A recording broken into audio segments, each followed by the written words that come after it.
राशिद और उसका खानदान शहर की तेज रफ्तार जिंदगी से तंग आ चुका था। वो अमन और सुकून की तलाश में एक वीरान गांव में मुंतकिल हो गए थे, जहां सब कुछ खामोश और प्रसकून था। गांव का माहौल पराना और अजीब था। कहीं दूर दूर तक कोई इंसान नजर नहीं आता था, जैसे ये गांव बरसों से छोड़ा हुआ। वो गांव में दाखिल होते ही राशिद के दिल में अजीब सा खौफ पैदा हुआ, मगर उसने इसे अपने दिमाग का वहम समझा। नया घर भी पुराना और कुदरे खस्ता हाल था, मगर राशिद और उसके खानदान ने इसको कबूल कर लिया। पहले दिन के बाद ही उन्हें महसूस हुआ कि ये जगह गैर मामूली हद तक खामोश है। कोई आवाज़, कोई शोर नहीं था, यहाँ तक कि परिंदे भी चहचहाते नहीं थे। पहली रात जैसे ही अंधेरा छाया, अजीब सी चीज़ें शुरू होने लगी। जैसे ही राष्ट्र और उसका खानदान सोने के लिए बस्तर पर लेटे, छत पर आहिस्ता आहिस्ता चलने की आवाज़ें सुनाई देने लगी। पहले तो राशिद ने सोचा कि शायद कोई जानवर होगा, मगर ये आवाज़ें इंसानी कदमों जैसी थीं, जो रिफ्ता रिफ्ता करीब आती गई। राशिद ने हौसला किया और उठकर जाकर छत पर देखा, मगर वहाँ कोई नहीं था।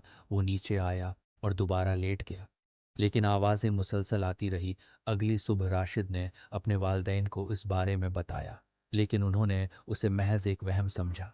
दूसरी रात फिर वही कदमों की आवाज़ें सुनाई दें, लेकिन इस बार उनके साथ साथ दरवाजे पर हल्की दस्तक भी होने लगी। राशिद ने आहिस्तगी से दरवाज़ा खोला, लेकिन बाहर कोई नहीं था।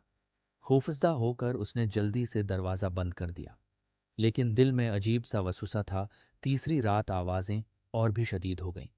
इस बार राशिद ने अपने वालिदैन को भी जगाया। वो सब इकट्ठे होकर छत और पूरे घर का मुआयना करते रहे, लेकिन कुछ भी गैर मामूली नजर नहीं आया। दस्तकें अब बंद हो चुकी थीं, मगर दिलों में खौफ घर कर चुका था। अगली सुबह राशिद गांव के करीब वाक़ एक कस्बे में गया और वहां के एक बूढ़े आदमी से मुलाकात की, जो इलाके के बारे में काफ़ी जानता था। राशिद ने गांव के अजीब हालात का जिक्र किया, जिस पर बूढ़ा आदमी चौंक गया। उसने बताया कि ये गांव कभी आबाद था, लेकिन एक रात वहां कुछ अजीब व गरीब वाकयात होने लगे। गांव के लोग प्रासरार तौर पर गायब होने लगे, और जो भी उस गांव में रात गुजारता था वो वापस नहीं आता था। ये सुनकर राशिद के होश उड़ गए। वो फौरन वापस गांव की तरफ भागा ताकि अपने खानदान को खबरदार कर सके। लेकिन जब वो पहुंचा तो रात का अंधेरा फैल चुका था और उसका खानदान इस वक्त घर में था।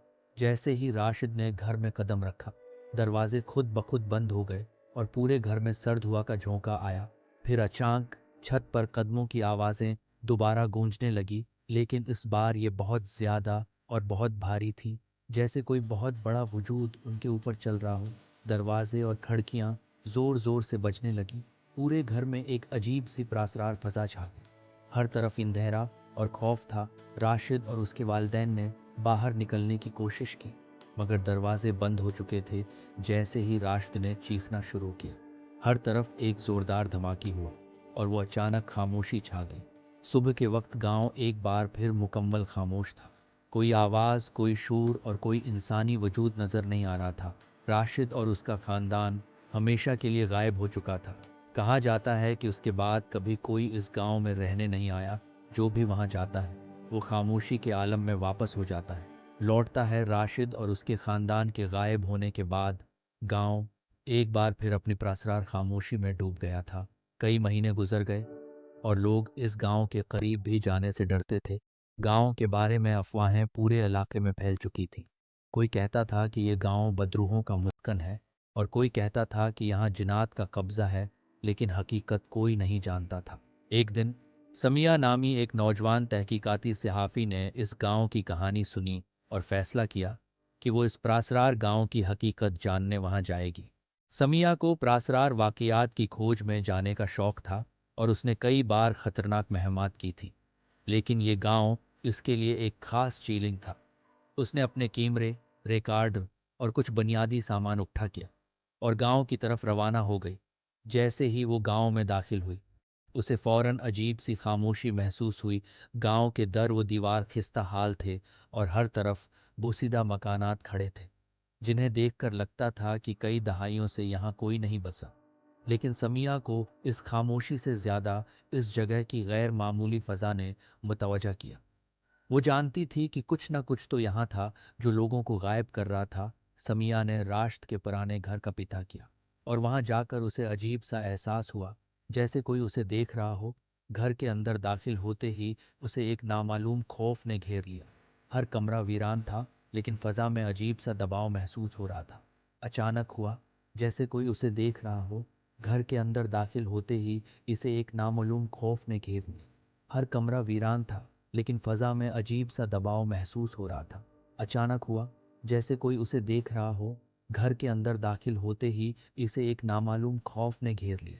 हर कमरा वीरान था, लेकिन फजा में अजीब सा दबाव महसूस हो रहा था। अचानक हुआ, जैसे कोई उसे देख रहा हो। घर के अंदर दाखिल होते ही इसे एक नामालूम खौफ ने घेर लिया। हर कमरा वीरान था, लेकिन फजा में अजीब सा दबाव महसूस हो रहा। इसे सीढ़ियों से हल्की सी आवाज़ आई, जैसे कोई आहिस्ता आहिस्ता नीचे उतर रहा हो। समिया ने कैमरा निकालकर रिकॉर्डिंग शुरू कर दी, लेकिन जैसे ही वो सीढ़ियों के करीब पहुंची है, एक भारी सर्द हवा का झोंका उसके चेहरे से टकराया और दरवाज़ा खुद ब खुद बंद हो गया। समिया ने घबरा कर दरवाज़ा खोलने की कोशिश की, लेकिन वो नहीं खुला। अब वो घर में फंस चुकी थी। अचानक उसके कैमरे की स्क्रीन पर अजीब और गरीब झलकियां दिखाई देने लगी। वो जल्दी से कैमरे का मुआयना करने लगी, लेकिन उस स्क्रीन पर कोई प्रासरार चीज़ जाहिर हो रही थी। राशिद और उसके खानदान की धुंधली शक्ल जो चीख रहे थे, लेकिन कोई आवाज़ नहीं आ रही। समिया के रोंगटे खड़े हो गए। फिर एक जोरदार चीख पूरे घर में गूंजी और हर तरफ धुंध छा गई। समिया को एहसास हुआ कि वही प्रासरार कुव्वत जो राशिद और उसके खानदान को गायब कर चुकी थी, अब उसे निशाना बना रही है। समिया ने अपने बचाव के लिए हर मुमकिन कोशिश की, लेकिन इस प्रासरार कुव्वत ने इसे काबू कर लिया। अचानक वो ज़मीन पर गिर गई और उसकी आंखों के सामने अंधेरा छा गया। कई दिन बाद एक और सहाफ़ी ने समिया की गुमशुदगी की खबर सुनकर इस गांव का रुख किया। जैसे ही वो गांव में दाखिल हुआ, उसे गांव की खामोश फजा में एक और तब्दीली महसूस हुई। अब उस वीरान गांव के बोसीदा मकानात में से एक में हल्की सी रोशनी नजर आ रही थी। जब वो घर के करीब गया तो उसे राश्त और समिया के गुमशुदा खानदानों की झलकियां दिखाई दी, जो हमेशा के लिए गांव के अंधेरे में दफन हो चुके थे। कहा जाता है कि जो भी उस गांव में जाता है वो कभी वापस नहीं आता, और जो आता है वो खुद भी कहानी का हिस्सा बन जाता है। अब गांव की वीरानी में एक और नाम शामिल हो चुका था। समिया के गायब होने के बाद गांव की कहानी मजीद प्रसरार और खौफनाक बन चुकी थी। इलाके के लोगों में एक खौफ फैल चुका था कि जो भी उस गांव में जाता है वो कभी वापस नहीं आता। समिया के साथ जो कुछ हुआ, उसके बाद भी हर कोई उस जगह को छोड़कर जा चुका था, सिवाय गुमशुदा होने की खामोश सरगोशियों के।